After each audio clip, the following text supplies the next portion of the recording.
हम स्टार्ट कर रहे हैं पेपर डिस्कशन से, और ये जो मैं वीडियो डालूंगा उसके साथ पेपर लिंक में डाल के रखा होगा। हम उसका फिजिक्स पार्ट डिस्कस कर रहे हैं। देखिए सारे क्वेश्चन देख रहे होंगे। क्वेश्चन नंबर 1 एक बच्चे ने डाउट पूछा था, शायद निशांत ने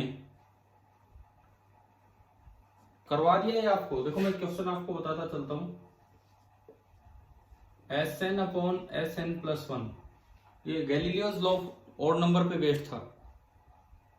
2n-1 2n+। हाँ, ये तो निशांत ने डाउट भेजा था, मैंने आपके ग्रुप में भेज दिया था। और बाई चांस पेपर की शुरुआत तो आपके लिए एक अच्छी शुरुआत है, क्योंकि मुझे लगता है कि ये देखते ही हो जाना चाहिए था। इस तरह का सवाल था, सभी से हो गया होगा ये तो। क्वेश्चन नंबर सेकंड मुझे ऐसा लग रहा है कि आपके किसी असाइनमेंट में दिया है क्या? ये ग्राफ दे रखा है, एटी ग्राफ, ये का ये मुझे ऐसा ध्यान आ रहा है कि ये वैल्यूज लेके कभी पहले, कुछ दिन पहले पुराने असाइनमेंट में ये क्वेश्चन था, बिकॉज आंसर भी ऐसा आया था। और इन्होंने बोला है कि बॉडी स्टार्ट्स फ्रॉम रेस्ट, तो v at t equal to 0 is 0। और इन्होंने पूछा क्या है, मैक्सिमम वेलोसिटी गेन। तो मैक्सिमम वेलोसिटी तब तक रहेगी, ये वेलोसिटी बढ़ेगी लगातार, क्योंकि एक्सेलरेशन पॉजिटिव है। चाहे एक्सेलरेशन डिक्रीज हो रहा हो लेकिन फिर भी वेलोसिटी बढ़ रही है। तो मैक्सिमम वेलोसिटी होगी t इक्वल टू 11 सेकेंड, वो आपको निकालना है। और हमें पता है कि area under acceleration time graph gives change in velocity. तो ये area half into base into height 55। तो v at 11 minus v at 0 is 55, and v at 0 rest पे था, वो 0 ही है। तो v at 11 सेकेंड इज 55, और यहां तक वेलोसिटी बढ़ी होगी तो v मैक्स हमारा आ गया, क्योंकि यहां तक एक्सेलरेशन एक ही डायरेक्शन में रहा है, और v मैक्स आ गया 55 मीटर पर सेकेंड। एक बार बताओ, ये याद आ रहा है क्या? किया हुआ है क्या एक सवाल पहले ये का एक क्वेश्चन?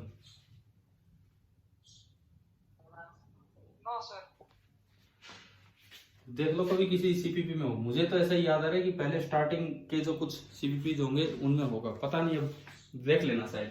कोई बात नहीं, हो गया। अब ये कल एग्जाम में हो गया था कि नहीं हुआ था ये एटी ग्राफ वाला ये क्वेश्चन? ठीक है। क्वेश्चन नंबर थर्ड तो बड़ा सीधा ही सवाल है। एक सेमी सर्कल में घूम रहा है, एवरेज वेलोसिटी बतानी है। 1 सेकंड में यहां से वहां पहुंच गया, वेलोसिटी बतानी है। तो डिस्प्लेसमेंट अपॉन टाइम करके, डिस्प्लेसमेंट 2r, क्योंकि ये सेमी सर्कल में घूम रहा है तो डायरेक्ट ये यहां से वहां गया है, जैसे भी गया हो डिस्प्लेसमेंट तो ये होगा 2r, टाइम टेकन 1 सेकेंड। तो एवरेज वेलोसिटी हो जाएगी 2r/1, तो यानी कि 2 मीटर पर सेकेंड, क्योंकि रेडियस आपका 1 दिया है। ठीक है, ये भी सीधा ही था। क्वेश्चन नंबर 4 रिवर प्रॉब्लम पे है। Question number 4 is on river problem. A boat which has a speed of 5 km per hour in still water crosses a 5 km per hour in still water, VMR जिसको हम U बोलते थे, that is 5 km per hour, ये दिया है। Crosses a river of width 1 km, river की width है 1 km along the shortest possible path in 15 minutes। Time 15 minute है, लेकिन ये शॉर्टेस्ट टाइम नहीं है, शॉर्टेस्ट पॉसिबल पाथ के लॉन्ग ये 15 मिनट। तो वेलोसिटी ऑफ द रिवर आपको बतानी है, किलोमीटर पर आवर में कितनी होगी। अब देखो, जब वेलोसिटी ऑफ रिवर नहीं दी तो शॉर्टेस्ट पॉसिबल पाथ ये होगा। अगर वेलोसिटी ऑफ रिवर दी होती तो हमें देखना पड़ता कि u की वैल्यू वेलोसिटी ऑफ रिवर से कम है कि ज्यादा है। उसमें मैंने दोनों केस आपको करवा रखे हैं, लेकिन फिलहाल नहीं दी तो शॉर्टेस्ट पॉसिबल पाथ ये वाला लिया जाएगा। और अगर इधर से हो जाता है तो ऐसे जाएगा, इधर VMR, इसमें जुड़ा होगा VR, और उससे बना होगा VM, और ये U है तो बाई पाइथागोरस ये हो जाएगा √u² माइनस VR², और ये विड्थ है W। तो सिमिलर ट्राइंगल का यूज करके जब आप टाइम टेकन टू क्रॉस लिखेंगे तो आएगा W upon √u² minus VR²। बताओ, ये वाला केस आता था सभी को, शॉर्टेस्ट पाथ के अलोंग जाना, तो कैसे टाइम निकलेगा? अब ये लगाना था इसमें, कि बोट की स्पीड दे रखी है और ये 15 मिनट में क्रॉस कर गया, तो 15 मिनट का मतलब है आर में करोगे तो 15/60 आर, यानी कि 1/4 आर।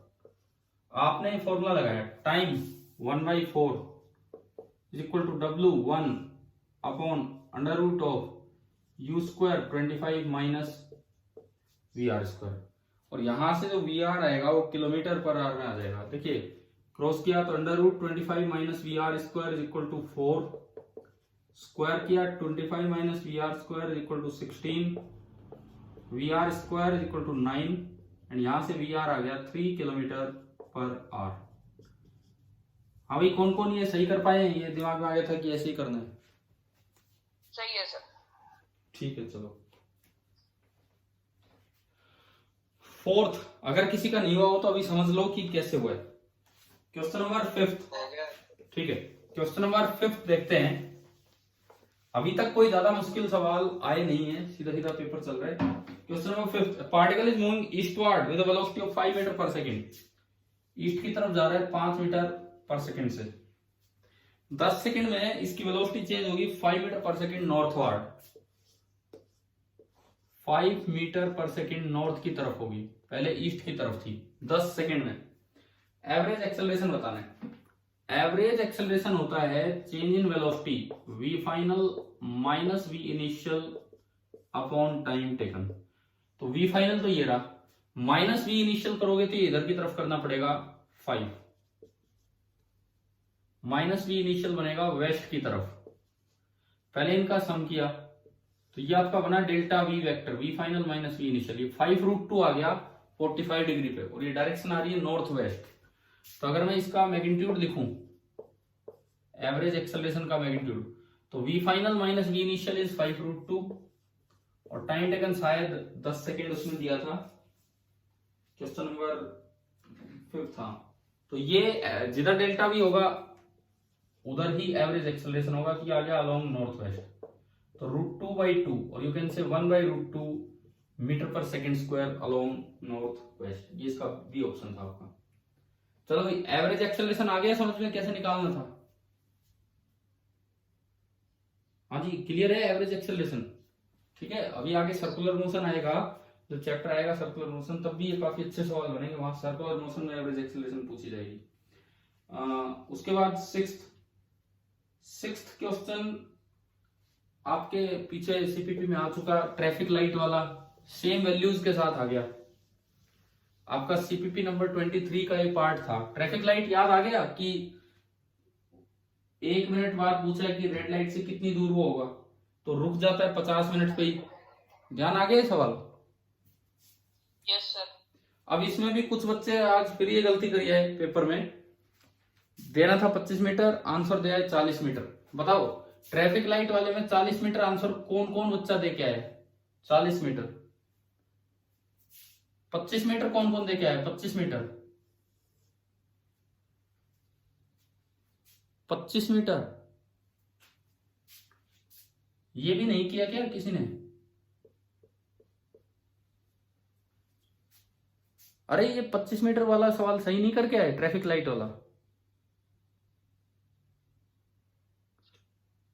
बोलो, मैं वेट कर रहा हूं, बोल ही नहीं रहे हो। सही है। और ये कोई तो करके आया होगा 40 मीटर। क्यों गया, रोक के टक्कर ही मरवा दी, पीछे ले आई पार्टिकल की तरह। वैसे चलो कोई बात नहीं, एग्जाम में कुछ भी किया क्या अभी समझ में आ रहा है? ये सवाल आपको करवाया हुआ था एज इट इज। सीपीपी 23 देखना पूरा, ये डिस्कस कर रखा उसमें ये वाला क्वेश्चन। ठीक है, क्वेश्चन नंबर 7। 6th में किसी को दिक्कत है तो बताओ। क्वेश्चन नंबर 6 ट्रैफिक लाइट वाले में कोई प्रॉब्लम है किसी को? ठीक है, question number 7, particle is moving along the path. देखिए, particle is moving along the path given by y is equal to c/6 into t⁻⁶, or c is a positive constant. The relation between acceleration and velocity at 5 second is। 5 second पे acceleration और velocity में क्या relation होगा? सबसे पहले तो velocity निकालो। Velocity होगी dy by dt, c by 6 power 6 आगे आ जाएगी और एक पावर में कम हो जाएगा, तो वेलोसिटी आई c into T raise power 5। उसके बाद acceleration dv by dt 5 c और टी रेस पावर 4, v आ गया a आ गया, इनमें रिलेशन चाहिए तो v से a को डिवाइड कर दो, c से c कटा, उसमें तो ऊपर t बचा और इसमें नीचे 5 बचेगा, दिख गया होगा आपको यहां से डिवाइड होके, ये आया रिलेशन। अब ये कहता है इनमें रिलेशन बताओ at t equal to 5 second, तो इसके अंदर अगर आप t 5 सेकेंड पुट करेंगे तो v बाई a आ गया 1, यानी कि v बराबर a, ये आपका रिलेशन था। कौन कौन बच्चा ये सही कर पाया भाई एग्जाम में? सही है सर। ठीक है, सही है सर। अच्छा सही है सर। मनीष अभी, सही है सर। चलो बढ़िया। मनीष अभी है क्या मीटिंग में? Manish yes sir. आप ये बताओ, एक क्वेश्चन तो मैंने बोला कि वो बाई चांस ट्राइंगल वाला जो आपको आता होगा, बच्चों को करवा भी रखा था, लेकिन वो ऑप्शन गलत दिए थे, उसके नंबर हटा दो। 22 24 मतलब 96 में से मनीष कितने बन रहे हैं फिजिक्स में आउट ऑफ 96? सर 86। और अगर वो बोनस हो जाए बाई चांस, मैंने भेज दिया आगे मैसेज, तो भेज दिया दिल्ली सर को कि ये इसमें गड़बड़ है, अगर वो बोनस हो जाता है तो मतलब 90 हो जाएंगे। चलो 86 है, और टोटल 296 में से कितने हैं टोटल मनीष? सर एक मैथ क्वेश्चन में प्रॉब्लम है। चलो उसको हटाओ, 292 वो देखा जाएगा, डिस्कशन में देखना। अब कितने बने इसमें? सर 229। 229 कम है इस बार पिछली बार के मुकाबले शायद। पिछली बार शायद और भी ठीक है। पिछली बार कितने आए थे आपके? 200। मनीष फर्स्ट टेस्ट में कितने आए थे?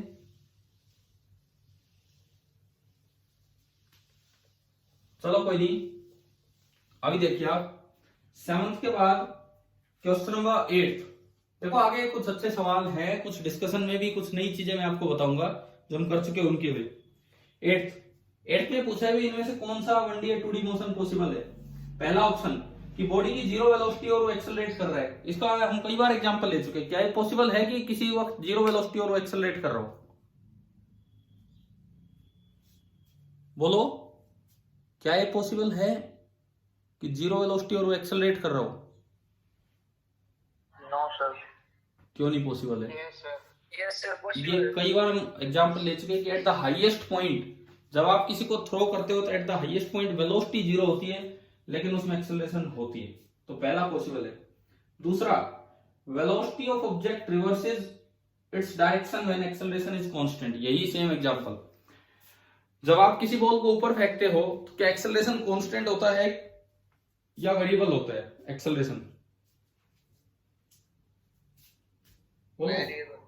कांस्टेंट होता है एक्सेलरेशन ड्यू टू ग्रेविटी, लेकिन बॉडी अपनी डायरेक्शन रिवर्स कर जाती है, पहले ऊपर जाती है फिर नीचे आती है, तो ये भी पॉसिबल है। आ गया समझ में? ठीक है। तीसरा, an object speed goes on increasing even magnitude of acceleration decreases. ये तो अभी एक एग्जांपल लिया था, एटी ग्राफ, ये वाला आपने लिया था एटी ग्राफ। एक्सेलरेशन पहले ज्यादा था, फिर कम हुआ, फिर कम हुआ, फिर और कम हुआ, फिर और कम हुआ, यहां जाके एक्सेलरेशन जीरो हुआ, लेकिन स्पीड घटते घटते ना बढ़ते बढ़ते 55 हुई थी। यानी कि स्पीड बढ़ती जा रही है, एक्सेलरेशन कम होता जा रहा है, लेकिन अभी रिटार्डेशन शुरू नहीं हुआ था, एक्सेलरेशन ही था, तो इसलिए स्पीड बढ़ती जाए चाहे एक्सेलरेशन कम हो, तो ये भी पॉसिबल है। तो इसीलिए इसका आंसर आ गया कि ये सारे पॉसिबल है, तो डी ऑप्शन। कितने बच्चे ये सही करके आए कि ये समझ में आ गया कि हमें तीनों पॉसिबल है? Yes sir. देखो ऐसे में सुनो, ऐसे में क्या होता है, अगर आपको 3 में से 2 भी दिख जाए ना, 2 भी, पहले 3 में से अगर आपको 2 भी मिल जाए कि भाई ये भी हो सकता है, ये भी हो सकता है, अब ये सिंगल करेक्ट पेपर है, तो ऑप्शन बचा क्या है फिर भाई? अकेला ऑल ऑफ दीज ही बचा है, तो एक बीच वाला अगर आपको ना भी समझ में आ रहा हो तब भी ऑल ऑफ दीज आ जाएगा, अगर 2 भी करेक्ट हो गए तो इसमें। ठीक है, चलिए 9th, ये जो 9th क्वेश्चन है, ये हम सोच रहे थे कि अभी रिवीजन टाइम में ये चीजें लेंगे, लेकिन ये इसमें आ गया यहाँ पे एक्सेलरेशन के साथ कि अगर रेन प्रॉब्लम्स के ऊपर है, rain drops are hitting the back of a man, पीछे की तरफ से आके टकरा रही है, मतलब रेन ड्रॉप्स यूं आ रही है। और अब ये कहता है कि man now starts running with constant acceleration, आगे भागना स्टार्ट करेगा। तो इसके रिस्पेक्ट में, अच्छा देखो इस सवाल में एक अच्छी बात ये कि डायरेक्शन ही मैग्नीट्यूड पे है, पर हम डिस्कस कर चुके थे, 3 केस डिस्कस किए थे ऐसे, यस सर। है ना, उनमें से एक केस है ये। तो इसमें जब आप -vm करोगे तो पहले तो ये छोटा होगा, यहां से यूं आएगा छोटा होगा, और उसके बाद और जाएगा तो बड़ा होगा। तो क्या आंसर आना है इसका कि velocity of rain with respect to man का मैग्नीट्यूड क्या होगा?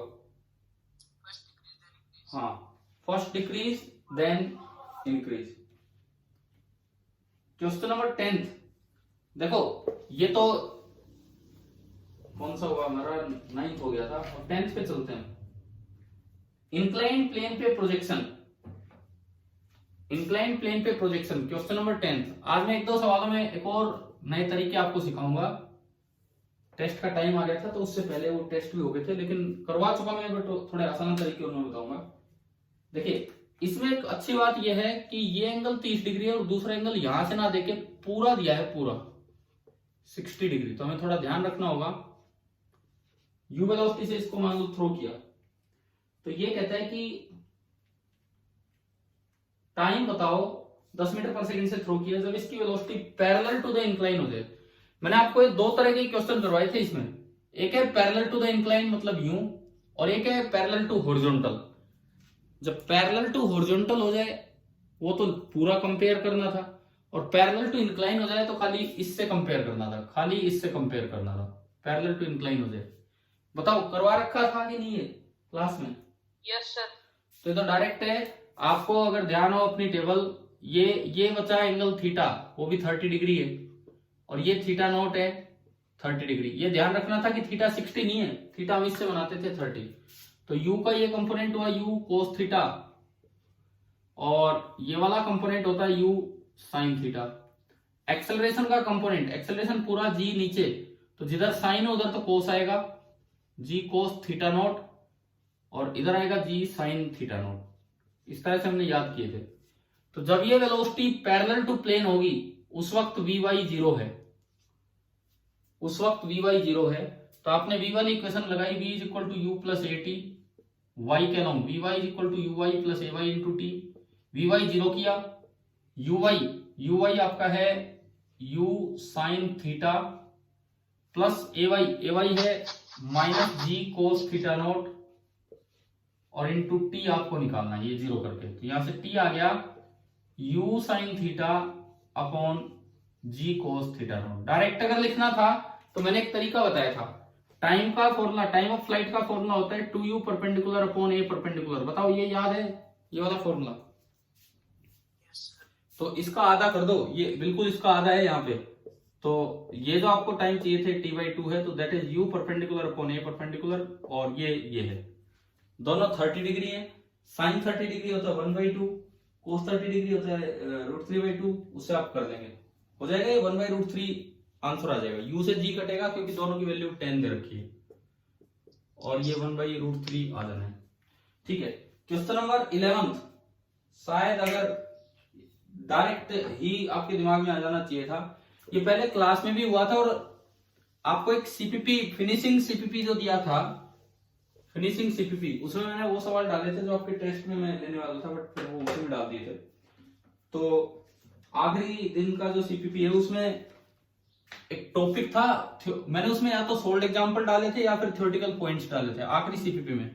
और उसमें एक टॉपिक था कि मूविंग लिफ्ट में प्रोजेक्टाइल मोशन, और उसमें फॉर्मूला भी था कि अगर लिफ्ट ऊपर एक्सेलरेट कर रही हो तो जो टाइम ऑफ फ्लाइट का फॉर्मूला होता है 2u अपॉन g प्लस, क्या था ये कि आपने इसको ऊपर की तरफ थ्रो किया है, सॉरी आपने इसको आगे की तरफ थ्रो किया है और ये ऊपर की तरफ जा रहा है। ये वाला बताओ, ये वाला फॉर्मूला याद है आपको कि u से आपने ऊपर थ्रो किया तो लिफ्ट में क्या टाइम ऑफ फ्लाइट होगा?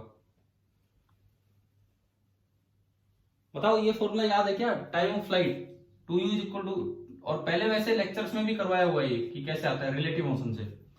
अगर आप सीधा ये फॉर्मूला लगाते हैं, इन्होंने क्या पूछा है देखिए, टाइम t दिया है छोटा t, लिफ्ट के रिलेटिव वेलोसिटी u है, एक्सेलरेशन ऑफ लिफ्ट पूछिए, a पूछा है, तो यहां से g प्लस a आ गया 2u बाई टी, और इन्होंने a पूछा है, a आया 2u by t minus g, LCM लिया तो a आ गया t और 2u माइनस जी टी, और यही इसका आंसर होगा।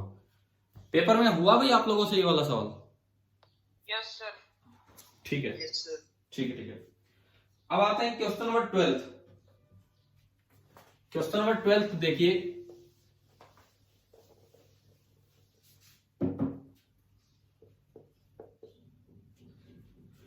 A box is falling freely, free fall हो रहा है मतलब जी एक्सेलरेशन से वो नीचे आ रहा है। एक बॉक्स जी एक्सेलरेशन से नीचे आ रहा है।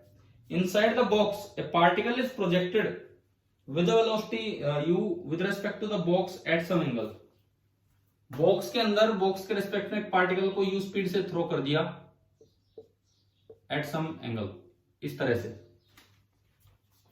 ए ऑप्शन ना sorry A statement, the path of particle with respect to an observer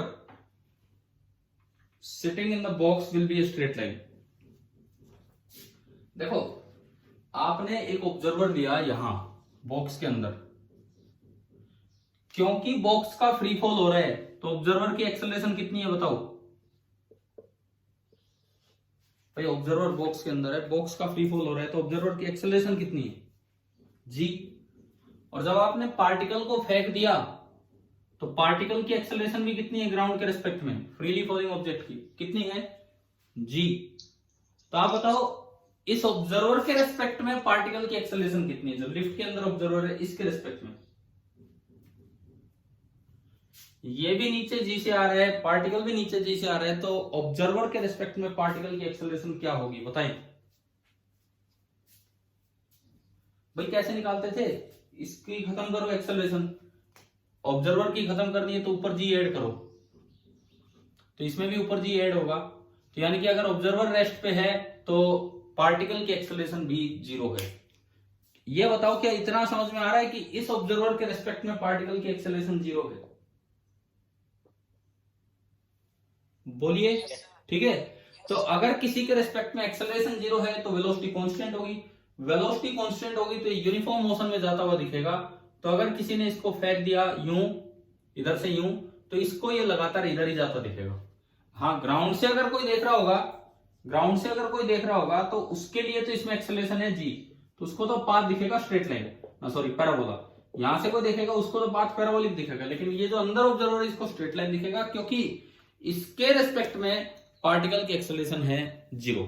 और ये दोनों स्टेटमेंट ऐसे ही दिए, असर्शन रीजन होते हैं ये। ए असर्शन मतलब कि भाई पाथ इसको स्ट्रेट लाइन दिखेगा, और बी में उसका रीजन लिखा है क्योंकि इसके बॉक्स के रिस्पेक्ट में पार्टिकल की एक्सेलरेशन 0 है। तो बताओ क्या ये सही है कि नहीं दोनों स्टेटमेंट? पहली बात, दोनों स्टेटमेंट सही है कि नहीं? और दूसरी स्टेटमेंट ही पहले का रीजन है, तो इसमें जो ऑप्शन ए है वो आपका आ जाएगा। अब देखो अगले दोनों सवाल काफी अच्छे हैं, एक बार आप देखिए थे क्वेश्चन नंबर 13 एंड 14। और अब मैं आपको दोनों सवाल दो मेथड से करवाऊंगा। कल को अगर आप रिजल्ट भूल जाओ कि रिजल्ट हमने थ्योरी में क्या पढ़े, तो भी किस तरह से दूसरा मेथड है। 13 from a tower of unknown height. देखो सबसे पहले मैं मेथड फर्स्ट ढंग से ये सीखने हैं। From a tower of unknown height it is found that maximum range at certain, maximum range मिली है भाई कुछ, कोई भी एच हाइट का टावर था, यहां से अगर आपको ग्राउंड पे मैक्सिमम रेंज चाहिए तो ये बोला गया कि पार्टिकल को 30 डिग्री पे फेंकना पड़ेगा। अब कुछ नहीं दिया या कुछ बता भी रखा हो तो हॉरिजॉन्टल के साथ आप एंगल माना करो कि 30 डिग्री पे इसको फेंका है इस तरह से। इसको मैं थीटा भी बोल के चला था। किसी फिक्स स्पीड u से, प्रोजेक्शन स्पीड इसकी u है कुछ भी, तो जो रेंज मिली वो मैक्सिमम है और 10√3 है। ग्राउंड पे जो रेंज है that is maximum and that is 10√3 metre. तो आपको बताना है कि u कितना होगा, ये आपको बताना है कि भाई u की वैल्यू कितनी होगी। एक तरीका, आपने डिफरेंशिएशन से एक रिजल्ट प्रूव कर रखा था। पहला मेथड कहता है कि जो r मैक्सिमम होगा, बताओ याद है आपको, u²/g और g के साथ एक नया फैक्टर आ जाता है tan थीटा। भाई 4 रिजल्ट थे r मैक्सिमम के, सीधा ग्राउंड पे फेंके तो u²/g, इंक्लाइंड प्लेन पे नीचे से ऊपर फेंके तो u²/g और नीचे आ जाता है 1 + sin थीटा नॉट, ऊपर से नीचे फेंके तो u²/g और नीचे आ जाता है 1 - sin थीटा नॉट। और अगर आप किसी हाइट से यूं फेंकते हैं और मैक्सिमम रेंज, तो वहां फॉर्मूला होता है u²/g × tan थीटा। पहले बताओ ये रिजल्ट याद है कि नहीं है? अरे बोलो, एग्जाम में रिजल्ट याद था कि नहीं था?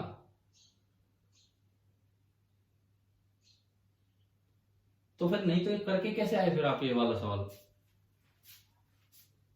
दूसरे तरीके से, दूसरा कौन से तरीके से? इक्वेशन ऑफ मोशन लगा के। फिर उससे तो डिफरेंशिएट करना पड़ेगा। इक्वेशन ऑफ मोशन से ही डिफरेंशिएट करके ही तो ये आया था। लेकिन अच्छा, एक और चीज है, मैंने लास्ट में एक दिन एक 5 मिनट का वीडियो केवल एक फॉर्मूले रिवीजन पे लिया था, रेंज मैक्सिमम के फॉर्मूले रिवीजन पे। Yes sir. तो उसमें यार केवल 4 फॉर्मूले बताए थे कि भाई आर मैक्स कहीं आ जाए तो इन चारों में से हो जाएगा सवाल। उनमें शायद आखिरी वाला फॉर्मूला यही था। तो फिर भी आप लोगों को याद नहीं आया। अगर मतलब किसी ने किसका सही हुआ ये सवाल, सही किसने किया एग्जाम में? सही है अनुज। भावना। तो भावना, ये बिना ये फॉर्मूला लगाए सही किया है क्या? चलिए देखते हैं, सुनते हैं हम ये क्या होगा। पहले बात, दोनों मेथड मैं आपको सिखा रहा हूं। एक बात ये बताओ, क्या ये फॉर्मूला याद आ गया कि नहीं? आ गया। यस। तो ये याद रखना है, इससे देखो कितनी जल्दी होगा। आर मैक्स ये आपको दिया है 10√3 इज इक्वल टू यू हमें निकालना है, जी मान लो 10, और टेंजेंट 30 डिग्री, टेंजेंट 30 डिग्री होता है 1/√3, तो 1/√3 गया ऊपर √3, √3 से √3 कटा, u² इज इक्वल टू 100, यानी कि u आ गया 10 मीटर पर सेकेंड। अब अगर आप फॉर्मूले और अपने रिजल्ट्स अच्छे से याद करके जाते हो तो ये तो पूरी क्लास का सही हो जाना चाहिए था। आपके लिए तो आसान सवालों में एक होना चाहिए जो डायरेक्ट फॉर्मूला लगाने से आ रहा है। अच्छा, सपोज आपको फॉर्मूला नहीं याद है, तो अब देखो मेथड सेकंड, पर फॉर्मूला तो उसमें भी चाहिएगा, इसे एक प्लेन की तरह अगर हम देखें तो। मेथड सेकंड देखिए, अब आप इसको इस तरह से लीजिए जैसे आपने प्लेन पे फेंका है और ये यहां से लेके यहां तक एक इंक्लाइंड प्लेन है, ये एक इंक्लाइंड प्लेन है, ये हाइट फिक्स है h, ये हाइट फिक्स है h। तो अगर ये मैक्सिमम होगी तो ये भी मैक्सिमम होगी, क्योंकि पाइथागोरस से ये डिस्टेंस बराबर होगा √ इसका स्क्वायर प्लस इसका स्क्वायर, ये तो फिक्स है। तो अगर ये मैक्सिमम होगा तो ये भी तो मैक्सिमम होगा। तो ये जो रेंज है, मैं इसे r' बोल देता हूं ऑन द प्लेन, ये भी मैक्सिमम होगी। सुनो, एक अच्छा मेथड आपको बता रहा हूं, देखिए इधर, कि इनकेस आपको डिफरेंशिएशन वगैरह या ये रिजल्ट याद नहीं है तो कैसे करना चाहिए। ये रेंज मैक्सिमम है तो ये मेथड, ये रेंज भी मैक्सिमम होगी ऑन द प्लेन। अब range on the plane maximum का फॉर्मूला ये था कि अगर ये एंगल θ0 है तो रेंज ऑन द प्लेन जो मैक्सिमम वैल्यू होती है वो थी u²/g। अब इसको यूं फेंका है ऊपर से नीचे, आप बताओ नीचे क्या आएगा, कौन सा फैक्टर आएगा, बोलिए।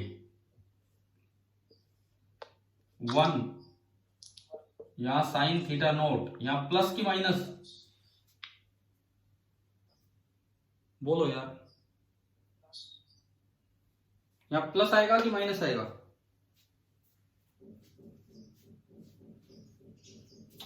इसका मतलब लेक्चर ढंग से अटेंड नहीं कर रहे हो आप लोग। ये तो बिल्कुल रिसेंट बातें वो भी ध्यान नहीं आ पा रही है। या प्लस आएगा माइनस आएगा? कितनी बार बताया कि प्लस नहीं आएगा। नीचे से ऊपर फेंकते हो तो रेंज कम होती है क्योंकि ग्रेविटी अपोज करती है, ऊपर से नीचे फेंकते हो तो रेंज ज्यादा होती है क्योंकि ग्रेविटी सपोर्ट करती है। रेंज ज्यादा है तो ये ज्यादा होगा तो डिनोमिनेटर कम होगा, डिनोमिनेटर कम होगा तो नीचे माइनस आएगा प्लस आएगा। बोलो। माइनस। माइनस। ये याद क्यों नहीं आ रहे फॉर्मूले? मैं आपको दो आसान आसान मेथड बता रहा हूं इस सवाल को करने के। पहला मेथड डायरेक्ट रिजल्ट अगर आपको याद है तो वो, दूसरे मेथड में भी रिजल्ट की जरूरत तो पड़ेगी, डेफिनेटली पड़ेगी। तो पहला ज्यादा आसान मेथड है, दूसरा तब है जब इस पे डिफरेंशिएशन से ना पहुंचे और इंक्लाइन प्लेन के रिजल्ट याद हो तो। अब देखो आर डैश मैक्सिमम की वैल्यू है ये। अच्छा दूसरी बात ये, हमें पता है कि अगर प्लेन पे मैक्सिमम रेंज चाहिए तो आपको किस तरह फेंकना होता है। अगर आपको प्लेन पे मैक्सिमम रेंज चाहिए तो आपको किस तरह से थ्रो करना होता है? Bisecting the angle between the vertical and the plane. मतलब आपको ना ये काम करना होगा कि ये जो वर्टिकल है और ये जो प्लेन है, इनके बीच के एंगल को बाइसेक्ट करते हुए जाना चाहिए। देखते हैं, तो ये देखते हैं, समझते हैं क्या कुछ बनेगा। अब इससे मुझे थीटा नॉट मिल जाएगा। इतनी सी बात से मुझे थीटा नॉट समझ में आ जाएगा कि भाई अगर आपको एंगल बाइसेक्ट करते हुए जाना था तो थीटा नॉट कितना होगा। यहीं से डायरेक्ट समझ में आना चाहिए। कैसे? देखो ये थीटा नॉट, ये 90, तो ये कितना बचा? 90 माइनस थीटा नॉट। ये थीटा नॉट, तो ये आपका थीटा नॉट। क्लियर? तो ये इधर वाला एंगल इनिशियल वेलोसिटी का प्लेन के साथ एंगल हो गया थीटा प्लस थीटा नॉट। और अगर आपने मैक्सिमम रेंज के फेंका है तो इतना ही एंगल ये होगा, क्योंकि ये बाइसेक्ट करते हुए फेंकते हैं, तो ये भी होगा थीटा प्लस थीटा नॉट। क्योंकि ये थीटा प्लस थीटा नॉट है तो ये भी थीटा प्लस थीटा नॉट होगा, क्योंकि range on the plane maximum तब होगी जब आप इस एंगल को बाइसेक्ट करते हुए फेंके। अब देखिए पहले आप ये बताओ क्या ये सारे एंगल समझ में आए कि नहीं आए, कैसे लिखे हमने? ठीक है।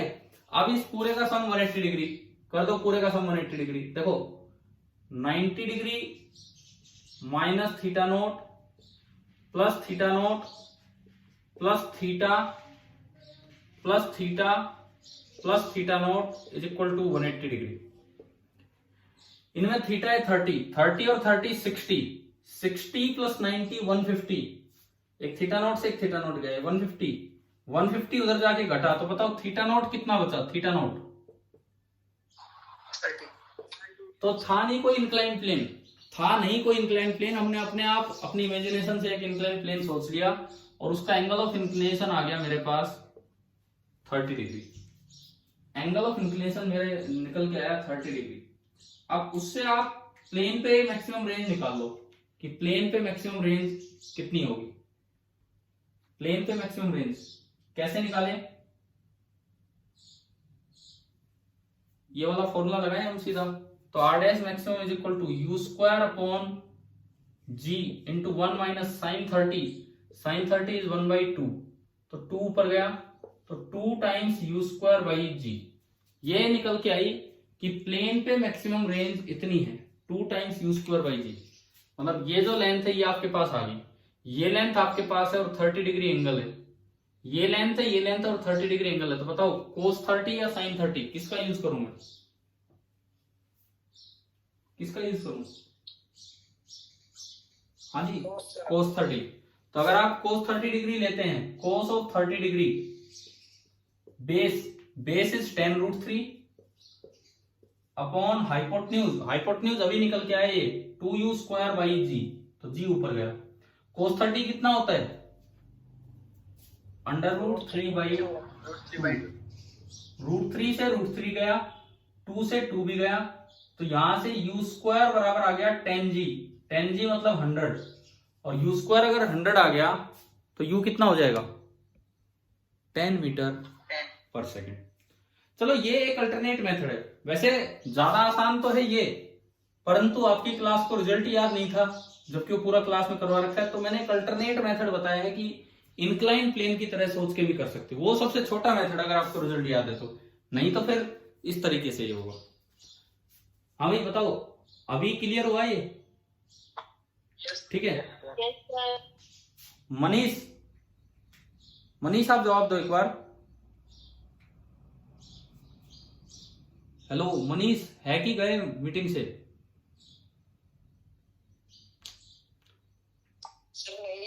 अरे मुझे यही तो पूछना था कि इस समय कौन सा मेथड अप्लाई करके आया, कैसे किया, और जब कुछ सीखने का टाइम आता है वो हर बार छोड़ के चला जाता है। क्या ये मेथड सेकंड आपको एक नया तरीका बता गया कि नहीं इसमें, कि कैसे जहां इंक्लाइन प्लेन नहीं है वहां भी इंक्लाइन प्लेन का यूज कर देना चाहिए। अब देखते हैं क्वेश्चन नंबर 14। क्वेश्चन नंबर 14 इसको भी समझना अच्छे से, फिर दोबारा मैं 2 मेथड लगाऊंगा 14th में भी। देखते हैं क्या है। मैंने आपको यह बताया था कि क्रिकेटर है, बैट्समैन है, और कुछ दूरी पे फील्डर है, और हम सेफली बॉल को निकालना चाहते हैं, तो उस फील्डर के ऊपर मैक्सिमम हाइट से बॉल को निकालना होता है। करवाया था ये कॉन्सेप्ट आपको करने के लिए दिया था, फिर मैंने करवा दिया था भी, चलो नहीं हुआ हो तो 10-15 मिनट का वीडियो बना के डाला था आपके लिए। तो देखो क्या था वो, सुने। सपोज ये एक्स एक्सिस है और ये वाई एक्सिस है।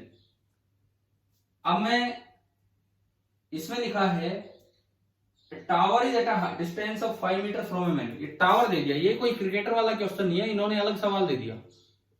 5 मीटर की दूरी पे एक टावर है, कोई ये टावर है इस तरह का, ठीक है, और बोला है कि आपको एक स्टोन थ्रो करना है with speed of 10 metre per second.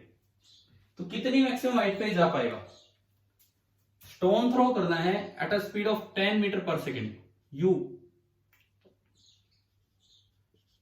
मैंने उस दिन कहा था कि रेंज मैक्सिमम होना एक अलग चीज है, और इसके ऊपर से मैक्सिमम हाइट पे जाना वो एक अलग चीज है, दोनों में फर्क है। रेंज मैक्सिमम होना एक अलग चीज है और ये एक अलग चीज है।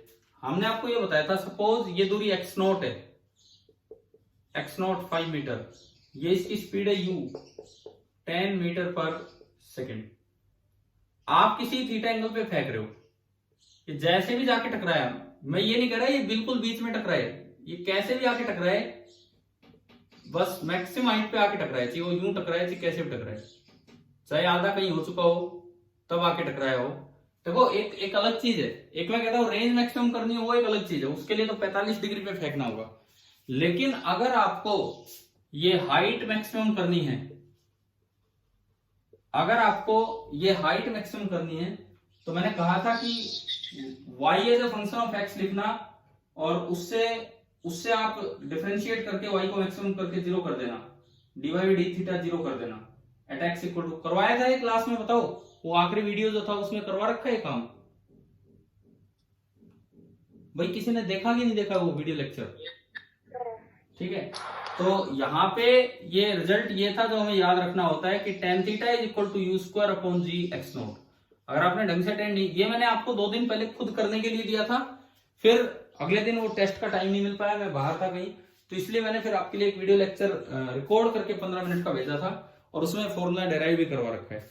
नहीं देखा हो तो अब देख लेना कि अगर एक फिक्स दूरी पे, मैं ये नहीं कह रहा कि मैक्सिमम ये बिल्कुल बीच में ही टकराए, कहीं भी टकराए, लेकिन जैसे ये टक्कर मार रहा है उस वक्त और किसी भी मुकाबले और आप किसी भी एंगल पे फेंकोगे तो इतनी हाइट पे नहीं पहुंचा पाओगे जितना कि अब आपने इसे पहुंचा दिया।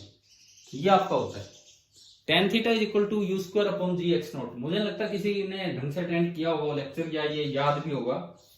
क्या ये फॉर्मूला याद है किसी को? नहीं?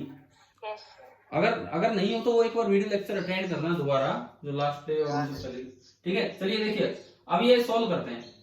सबसे पहली बार tan थीटा निकाला, u दे रखा है 10 तो इसका स्क्वायर 100, g 10 और ये 5, तो tan थीटा कितना आ गया आपका?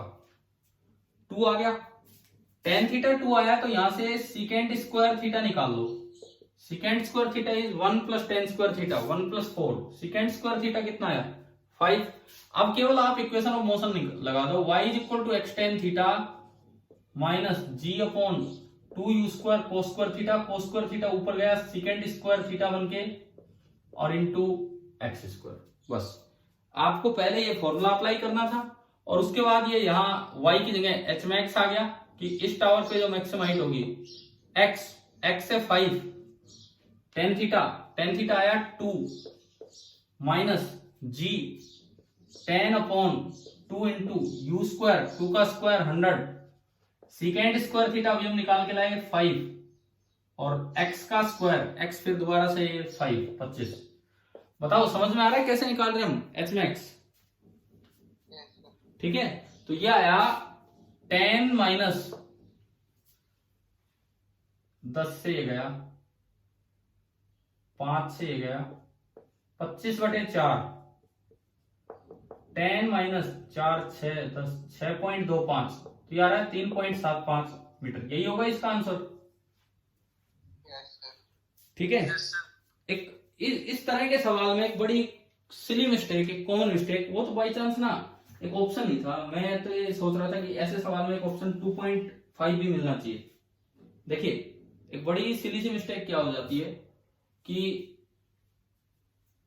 यूं मान लेते हैं कि ये मैक्सिमम हाइट पे तब टकराएगा जब पाथ का मैक्सिमम हाइट वाला पॉइंट यही हो, और वो इसको फेंक देते हैं 45 डिग्री एंगल पे, उसको फेंक देते हैं 45 डिग्री एंगल पे, कुछ चल ही नहीं रहता है 45 डिग्री एंगल पे, और बिल्कुल यूं बीचों बीच लेके और ऐसा बना देते हैं ये, और इसको बोल जाते हैं एच मैक्स, जब थीटा 45 डिग्री लेके। अब फिर ये एच मैक्स कैसे निकाल देते हैं? पहली बात, ये 5 मीटर तो ये भी 5 मीटर, तो रेंज कितनी होगी बताओ? 10 मीटर, और 45 डिग्री पे रेंज होती है u²/g, u²/g इज 10, u यहां पे है भी 10 पूरा यहां से आ रहा है। ठीक है, अब मैक्सिमम हाइट चाहिए। मैक्सिमम हाइट का फॉर्मूला क्या होता है? u² sin² θ/2g, ये लगाया, u का स्क्वायर 100, sin स्क्वायर 45 होगा 1/2, 1/√2 का स्क्वायर, और अपॉन 2 × 10, 10 से 10 गया, 2 से 5, 5/2, और 5/2 से आंसर आ जाता है 2.5 मीटर। तो अगर इसमें किसी ऑप्शन में 2.5 मीटर लिखा होता तो बहुत से बच्चे वो टिक कर जाते हैं। उसका कारण ये उन्हें लगता है कि जब दूर जाएगा तो यहाँ ऊंचाई पे टकराएगा, जबकि असल में उससे ऊपर तो कहीं और। अगर मैंने ये वाला फेंका तो दूर नहीं गया, ये यहीं रह गया, लेकिन इससे सेफ रहा, इससे ज्यादा ऊंचाई पे रहा। अब बताओ क्या है डिफरेंस आ गया समझ में, कैसे सवाल करना चाहिए था? ठीक है, फिर वही बात आती है कि भाई हो सकता है ये रिजल्ट ना याद हो सकता है कि ये रिजल्ट ना याद हो क्योंकि डिफरेंशिएशन से आया था। आज कम से कम मैं फिर कहता हूं कि ये पेपर डिस्कशन के बाद एक बार अपने ये वाले लेक्चर अटेंड कर लेना, ये जो मैं बता रहा हूं यहाँ पे। ठीक है, अब देखिए दूसरा तरीका, वही इंक्लाइन प्लेन टाइप मेथड। अगर आपको ये रिजल्ट याद नहीं है तो ऐसे किसी भी सवाल में आप इंक्लाइन प्लेन से कंपेयर कर दिया करो। कैसे? देखिए, टावर है, 5 मीटर की दूरी पे एक टावर है, मुझे यहां से कोई चीज थ्रो करनी है, इस तरह थ्रो करनी है कि इस पे मैक्सिमम हाइट पे जाके टकराए, ये एच मैक्सिमम हो जाए। ये दूरी तो फिक्स है, ये मैक्सिमम करना है, तो आप क्या करो, एक प्लेन मान लो, एक इंक्लाइंड प्लेन मान लो, ये इस तरह से एट एंगल θ0, ये फिक्स है, ये जितना मैक्सिमम होगा रेंज ऑन द प्लेन उतनी मैक्सिमम होगी बाय पाइथागोरस। अगर ये ज्यादा होगा तो ये भी ज्यादा होगा। क्लियर? यहां तक आई बात समझ में? जो अभी थोड़ी देर पहले पिछले सवाल में यूज किया, ऑलमोस्ट वही चीज हम यहां यूज करना चाह रहे होंगे, ऑलमोस्ट वही चीज हम यहां यूज करना चाह रहे होंगे। ठीक है, तो अब देखिए इस केस में बताओ आर मैक्स का क्या फॉर्मूला है। अगर आपने यू स्पीड से फेंका किसी थीटा एंगल पे, तो इस केस में आर मैक्स का क्या फॉर्मूला होता है? बोलो भाई, नीचे से ऊपर फेंका है तो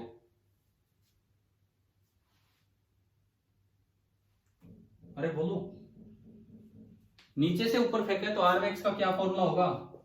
u²/g × 1 + sin θ0। कैसे भूल जाते हो? अभी थोड़ी देर पहले तो बताया था, नीचे से ऊपर से नीचे फेंकोगे तो माइनस आएगा, यहाँ प्लस।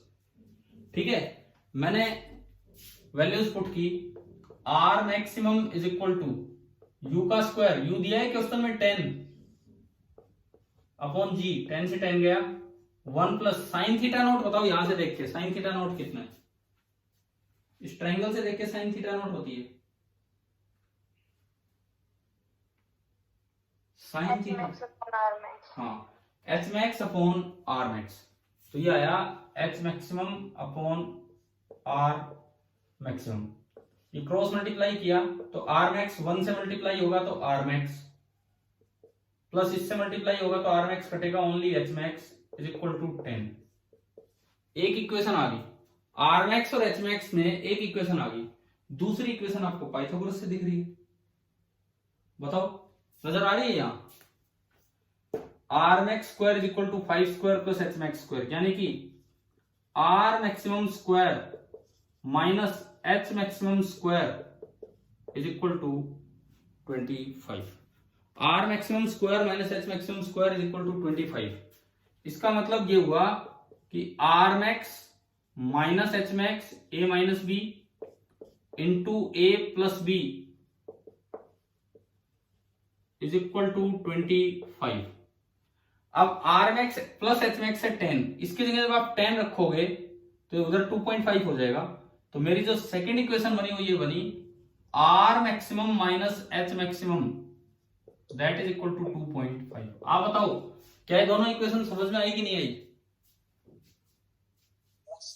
अब एच मैक्स निकालना है तो 1 में से 2 सब्ट्रैक्ट कर दो।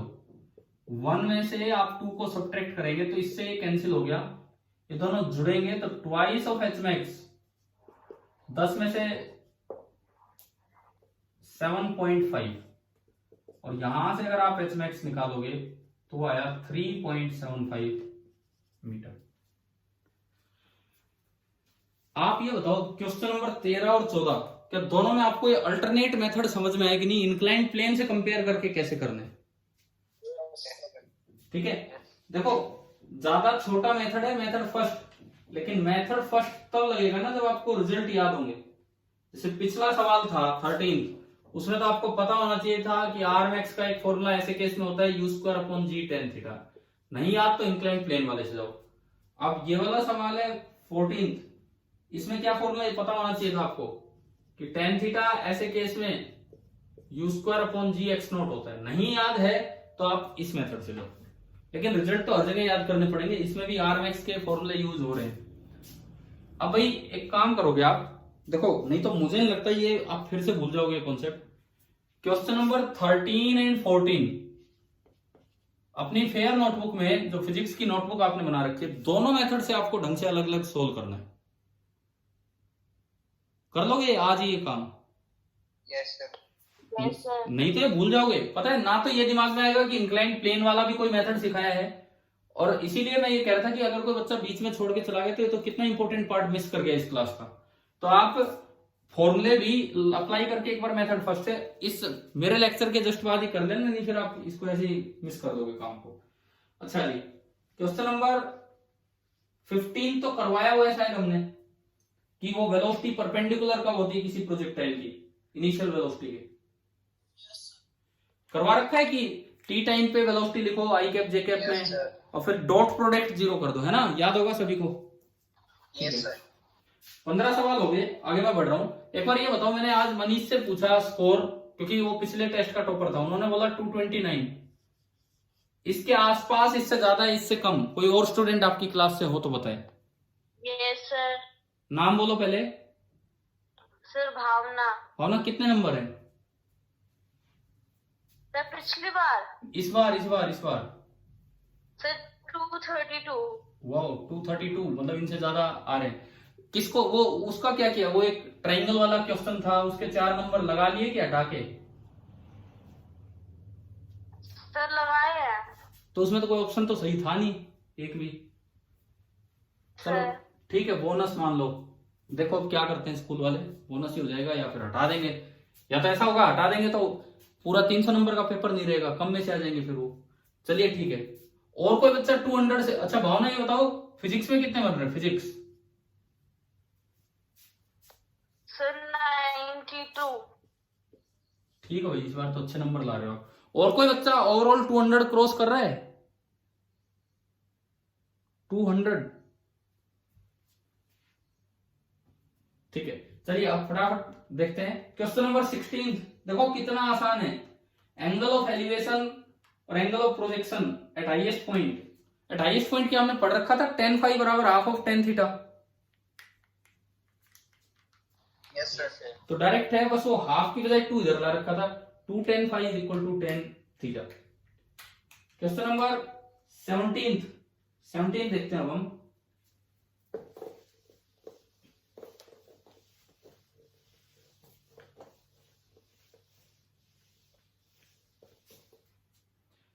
देखिए, a plane is flying horizontally at 98 metre per second horizontally कोई प्लेन जा रहा था और उसकी स्पीड थी 98 मीटर पर सेकेंड।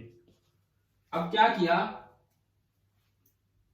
इसने, एक ऑब्जेक्ट को रिलीज किया और वो 10 सेकेंड में नीचे पहुंच गया। जब ऑब्जेक्ट रिलीज हुआ तो उसकी वर्टिकल तो कोई वेलोसिटी है नहीं, ui तो 0, मैंने इसको y एक्सिस माना है और इसको x एक्सिस, और हॉरिजॉन्टल उसमें वही वेलोसिटी होगी जो प्लेन की है, ux है 98 मीटर पर सेकेंड, और ay g है और ax 0 है, और इसका जो पाथ है वो ऐसा हो जाना है, ये वाला, जैसे हॉरिजॉन्टल प्रोजेक्शन ये वाला हो जाना है, और ये कहा है कि ये नीचे पहुंच गया 10 सेकेंड में।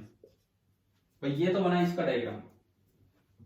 इसके बाद the angle made by it while hitting the ground, जब ये ग्राउंड को टकराएगा 10 सेकेंड बाद, कितने एंगल पे टकराएगा, वो एंगल ऐसे निकलेगा, उसकी वेलोसिटी का x कंपोनेंट देखो, उसकी वेलोसिटी का y कंपोनेंट देखो, और फिर ये एंगल आएगा कि ये कितने एंगल पे आके टकराया है, थीटा। पहले vx, क्या हॉरिजॉन्टल कंपोनेंट वेलोसिटी का चेंज होता है कि नहीं होता है ड्यूरिंग द मोशन? नहीं होगा। तो 98 से चला तो ये यहां भी 98 ही रहेगा।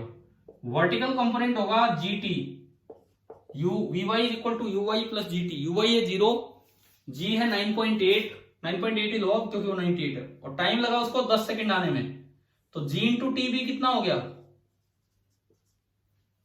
98। आया समझ में? 98 ही वेलोसिटी आ गया, 98 ही वेलोसिटी इधर है, तो जो इसकी वेलोसिटी है बिल्कुल हॉरिजॉन्टल और वर्टिकल को बाइसेक्ट करते हुए जाएगी, तो बताओ कितने एंगल पे आके टकरा रहा होगा ये? 45। 18वां सवाल देखें, एक आसान सवाल 18th क्वेश्चन नंबर 18 देखिए।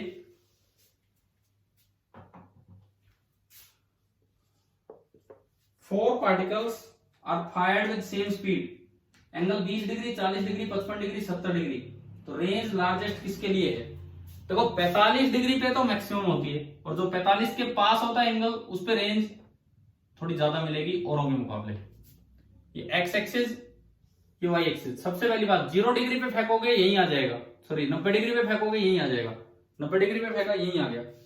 आप जैसे जैसे एंगल कम करते चलोगे, जैसे जैसे एंगल कम करते चलोगे, यूं गया यहां आया, एंगल और कम किया यूं गया यहां आया, एंगल और कम किया यूं गया यहां आया, 45 डिग्री किया तो मैक्सिमम दूरी पे गया, 45 से कम करोगे तो फिर वापस आने लगेगा, 45 से और कम किया फिर वापस आया, 45 से और कम किया फिर वापस। क्या ये कुछ अलग अलग चीजें समझ में आई आपको? मैंने क्या दिखाई है?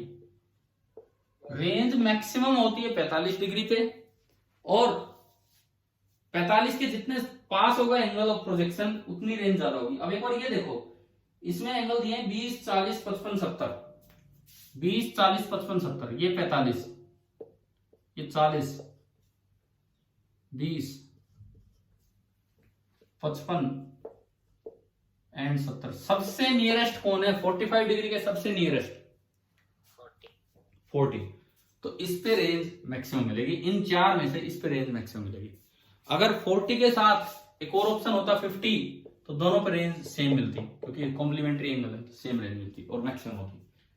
चलो भाई, ये सवाल हो गया था, एग्जाम में हो गया आपसे ये वाला क्वेश्चन? Yes sir. ठीक है, आसान था ये। 19th बदकिस्मती रही आपकी कि कोई टाइपिंग मिस्टेक है। मुझे लगता है कि शायद ये सवाल तो पूरी क्लास सोल्व करके आती, टाइम ऑफ मीटिंग वाला। ट्राइंगल कर देते D/3V/2। Yes sir. हमने तो ट्राइंगल का भी किया था, स्क्वायर का भी किया था, हेक्सागन का भी किया था, फिर n पार्टिकल का फॉर्मूला भी बनाया था। तो क्या एग्जाम में फिर कोई लग रहा था आपको कि भाई एक भी ऑप्शन गलत, एक भी ऑप्शन सही नहीं है? पता लग गया था इसको देख के पेपर में? Yes sir. Yes sir. ये तो काफी बच्चों के आप में से 4 में से 4 आने थे, बट चलो कोई बात नहीं, बदकिस्मती रही। अभी भी बोनस तो नहीं होते यहाँ पे, हटा दिए जाते हैं, मार्क्स ही कम कर दिए जाते हैं कि भाई पेपर 100 की बजाय 96 नंबर का मान लेंगे इस तरह से, और बोनस हो गए तो फिर तो आपके 4 काउंट ही हो जाते हैं। सवाल नंबर 20, क्वेश्चन नंबर 20 देख लीजिए। ये जनरल इक्वेशन ऑफ मोशन पे बेस्ड है। डिसेलरेशन एक्सपीरियंस्ड बाय ए कार। अरे मैंने एक बात बताई थी, अगर डिसेलरेशन वर्ड आए तो एक माइनस अपने आप लगा देना, बताया था आपको ये ऐसा सवाल भी यार उसने पूछा था निशांत ने, बिल्कुल ये नहीं लेकिन कुछ और था, इसी तरह का था। V0 है वेलोसिटी एट कट ऑफ जब वो अलग हुआ है तो वी नॉट इनिशियल वेलोसिटी है, तो टी टाइम पे कितनी वेलोसिटी होगी। ये वही सेम क्वेश्चन है, आप बिल्कुल ही सेम क्वेश्चन है जो निशांत ने पूछा, ऐसा ही उसने पूछा था रुकेगा कितनी देर में। दोनों साइड इंटीग्रेशन कर दो, यहां इनिशियल लिमिट वी नॉट से फाइनल वी और यहां 0 से टी, बस कर लोगे। अब इसके आगे वो निशांत वाले डाउट में केवल ये वी क्यूब की बजाय कुछ और था, बाकी सब सेम था। हाँ जी निशांत है क्या अभी क्लास में या नहीं है? डिस्कशन क्लास तो ऐसे समझ लेते हैं भाई बस फालतू की क्लास है। अच्छा अब इसके बाद 5 बचते हैं इंटीजर टाइप। हालांकि इस पेपर में तो इंटीजर टाइप होते हैं, वैसे जेईई मेंस में वो इंटीजर टाइप होते हैं। प्रेजेंट है सर ये निशांत। तो निशांत भाई बोल रहे हो क्या अभी? नहीं सर वो तो मैं बोल रहा हूँ प्रेजेंट है, लेकिन पता नहीं कहाँ गया। ऑन करके भागे इधर उधर, तो चलो कोई बात नहीं छोड़ो। अब ये 21 से 25 फटाफट देखते हैं, टाइम पूरा होने वाला है। 21 sorry 21 A particle moves along a straight line such that its displacement at time t s is equal to t cube minus 6t square plus 3t plus 4, ये s है। तो उसकी स्पीड बताओ जब एक्सेलरेशन 0 है। पहले तो स्पीड निकाल लो ds by dt करके, 3t square minus 12t plus 3, फिर एक्सेलरेशन निकाल लो dv by dt करके 6t माइनस 12, फिर स्पीड उस वक्त बतानी है जब एक्सेलरेशन 0 है। तो एक्सेलरेशन को 0 रख के टाइम निकाला, टाइम कितना आया 2 सेकंड। ये इसमें पुट किया तो स्पीड आ गई है 2 सेकंड। स्पीड आ गई है 2 second, 3 into 2 square minus 12 into 2 plus 3, 4 3 12, 12 और 3 15, 15 माइनस 24 माइनस 9 है क्या इसका आंसर? अच्छा स्पीड तो नेगेटिव हो नहीं सकती, वेलोसिटी माइनस 9 आई है तो स्पीड कितनी होगी?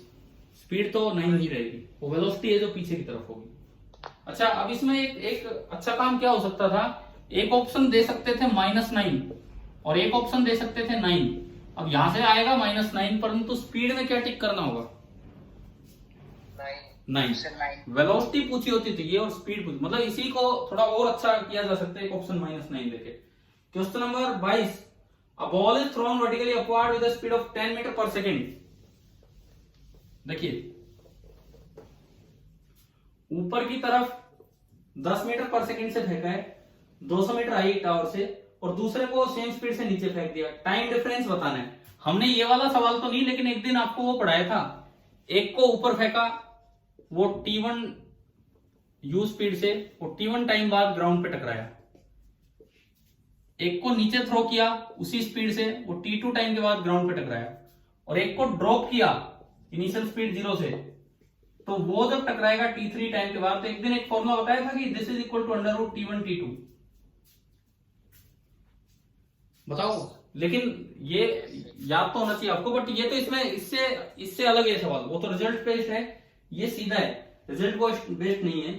आपने 10 मीटर पर सेकेंड से फेंका है, तो देखो ये u से ऊपर फेंका, ये गया और आया, जब यहां आएगा तो इसकी स्पीड फिर से u ही रहेगी, सेम हाइट लेवल पे। अगर एयर रेजिस्टेंस नहीं है तो सेम स्पीड है। तो यानी कि इससे नीचे नीचे तो दोनों का मोशन बराबर है, इससे नीचे नीचे तो दोनों का मोशन बराबर है। तो एक्स्ट्रा टाइम कौन सा लगा है? बस ये लगा है। और यहां से यहां आने जाने का टाइम आपको याद होना चाहिए, कितना होता है? 2u/g। तो जो टाइम डिफरेंस होगा t2 माइनस t1, वो आपका हो जाएगा t2u/g। वो एक अलग चीज है, लेकिन ये एक अलग चीज है। अब u आपको दिया था 10, g भी 10, 10 से 10 कटा तो 2 सेकेंड। एक तो इस सवाल को बड़े तरीके से करते, किस किस बच्चे के दिमाग में ये आ गया था कि बस ये निकाल देते हैं ऊपर ऊपर वाला टाइम। हाँ, तो इससे करना ज्यादा आसान है। 22 हो गया, 23वें पे चलिए 23rd। 3 ही सवाल बचे, बस फटाफट करते हैं। इस पेपर में अभी तक नया काम कहां लगा आपको, जहां हमने कुछ नया भी सीखा है 2 सवालों में? कौन कौन से? इंक्लाइन, वो प्रोजेक्टाइल के वो क्वेश्चन जिनमें इंक्लाइन प्लेन नहीं था, लेकिन फिर भी एक तो डायरेक्ट रिजल्ट से किया और एक इंक्लाइन प्लेन। मैंने आपको एक काम दिया, वो करेंगे ना आज कॉपी में, अभी सोल्व करेंगे आज वो दोनों सवाल, दोनों मेथड से। 23rd, a body sliding on a smooth inclined plane require 4 second to reach the bottom starting from rest. 4 second लगते हैं नीचे आने में, रेस्ट से स्टार्ट हुए, यहां से और नीचे आने में 4 सेकेंड लगे। How much does it take to cover 1/4 of distance, top से 1/4, सपोज कीजिए 1/4 डिस्टेंस है x नॉट, और जो पूरा डिस्टेंस है दैट इज 4x नॉट, तभी तो 1/4 हुआ। t बराबर 0 पे चला, यहां तक आने में टाइम हो गया t1, और नीचे आने में टाइम कितना दिया है, कितना लगा नीचे आने में टाइम, 4 सेकेंड। एक्सेलरेशन g नहीं होती है, a होती है। मैंने उस दिन बताया था ये एंगल थीटा, तो only acceleration g sine theta होती है इधर, है ना, कभी तो जिक्र हुआ है इस चीज का। तो अब देखो, एक बार इक्वेशन लगाओ a से b और एक बार a से c। पहले मैं a से c लगाता हूं। s is equal to ut plus half at square, तो s की जगह 4x नॉट, ut 0 ड्रॉप किया है, half into a into t का स्क्वायर, पहली इक्वेशन। अब मैं लगाऊं a to b, s is equal to ut plus half at square, s की जगह x naught, ut 0 half into a into t1 square. मुझे केवल टाइम निकालना है, इससे ये डिवाइड कर दो, इससे डिवाइड करोगे, हाफ ए से हाफ ए गया, x not upon x not by 4, 1/4, t1 square upon 4 square, एक 4 से 4 गया, t1 स्क्वायर इज 4, तो t1 आ गया 2 सेकेंड। आ गया होगा समझ में 23rd क्वेश्चन, ठीक है। 24th, सेकेंड लास्ट क्वेश्चन आपके पेपर का 24th। A body travels 200 centimeter in first 2 second and 220 centimeter in next 4 second। देखो एक बॉडी है, पहले 2 सेकंड में 200, t बराबर 0 से t बराबर 2 सेकंड, यहां तक तो चली 200 सेंटीमीटर, और अगले 4 सेकंड में यानी कि 6 सेकंड जब टाइम हो गया तो 220 सेंटीमीटर और चल जा चुकी है। तो speed of the body at the end of 7th second कितनी होगी, ये आपको बताना है कि इसकी स्पीड 7 सेकंड पे कितनी होगी। मतलब जब यहां ये आ चुकी है 7 सेकंड पे, तो उस वक्त इसकी वेलोसिटी क्या होगी। केवल इक्वेशन ऑफ मोशन टाइप काम है। हो गया था क्या ये, बताओ। यस सर, हो गया सर। क्योंकि टाइम नहीं है, टाइम ऊपर जा रहा है इसलिए मैं पूछ रहा हूं। कर लोगे नहीं तो इक्वेशन ऑफ मोशन है सीधी। Yes sir. और ये आखिर के 500 सवालों का ऑप्शन आंसर ए है, 21 से 25 का। आखिरी सवाल देखते हैं, ये करवाया हुआ है, आप अपने लेक्चर नोट्स में देखोगे, ये करवाया हुआ है। कितनी स्पीड से एक बॉडी को थ्रो करें कि 5th और 6th सेकंड में उसने डिस्टेंस इक्वल चले, करवाया हुआ है ये। यस सर, एक बार ऊपर जाते हुए एक बार नीचे आते हुए। हाँ, यानी कि 4 से 5 सेकंड तक यहाँ और 5 से 6 सेकंड तक यहाँ, ये 5th सेकंड, ये 6th, यानी कि ऊपर जाने का टाइम है। मतलब बाई चांस हमारी वैल्यू भी मैच हो रही है। वो जो क्वेश्चन हमने लिया था वो यही लिया था 5th से 6th, और शायद सीपीपी 23 का ही ये क्वेश्चन हो, अगर आप देखेंगे तो उस टेस्ट का। तो टाइम ऊपर पहुंचने का होता है u/g, और वो 5 सेकंड है, तो यहां से u आ गया 50 मीटर पर सेकंड। चलो, अब ये पेपर हमारा पूरा हुआ। डिस्कशन भी काफी इंपॉर्टेंट होता है, जो भी 2-3 नए कॉन्सेप्ट मिले उन्हें समझ के चलना। और अब हम कल से इसी का रिवीजन स्टार्ट करेंगे, लेकिन एक अलग लेवल पे, जो चीजें अभी नहीं हुई है उनको लेके चलेंगे। ठीक है भाई, थैंक यू।